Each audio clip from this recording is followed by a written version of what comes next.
موسیٰ علیہ السلام نے اپنے پروردگار سے سرگوشی کرتے ہوئے پوچھا، اے پروردگار، تیرا چہرہ کدھر ہے؟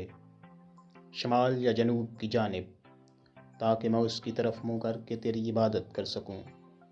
اللہ تعالیٰ نے موسیٰ علیہ السلام کی طرف وحی بھیجی، اے موسیٰ، آپ آگ جلائیں، پھر اس کے ارد گرد چکر لگا کر دیکھیں کہ آگ کا رخ کس جانب ہے۔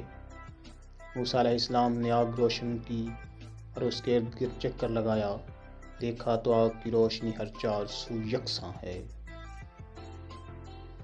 چنانچہ دربار الہی میں عرض کیا، پروردگار، میں نے آگ کا رخ ہر جانب یکساں ہی دیکھا۔ اللہ تعالیٰ نے فرمایا، اے موسیٰ، میری مثال بھی ویسی ہی ہے۔ موسیٰ علیہ السلام نے پوچھا، اے پروردگار، تو سوتا ہے یا نہیں؟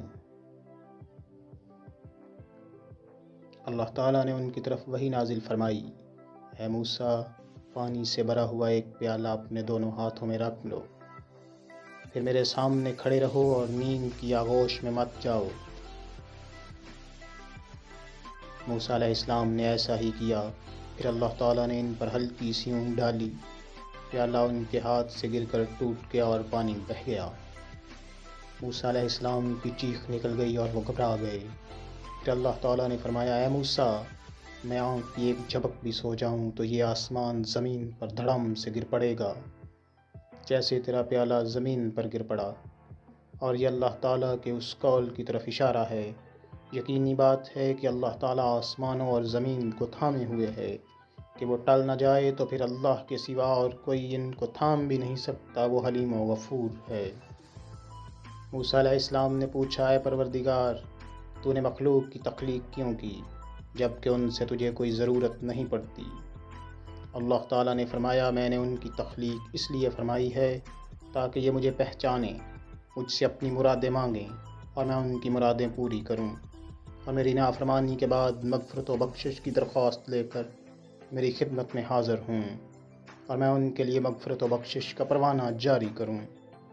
موسیٰ علیہ السلام نے پوچھا، میرے رب، کیا تو نے کوئی ایسی چیز بھی پیدا کی ہے جو تیری ہی جستجو میں رہتی ہے؟ اللہ تعالیٰ نے فرمایا، ہاں ہاں، مومن بندے کا دل جو میرے لیے خالص ہے۔ موسیٰ علیہ السلام نے پوچھا، یہ کیسے ہے پروردگار؟ اللہ تبارک و تعالیٰ نے موسیٰ علیہ السلام سے فرمایا، جب مومن بندہ مجھے نہیں بھولتا تو اس کا دل میری یاد سے لبریز رہتا ہے، اور میری عظمت اس پر محیط ہوتی ہے، اور مجھے جو یاد کرتا ہے میں اس کا ساتھی بن جاتا ہوں۔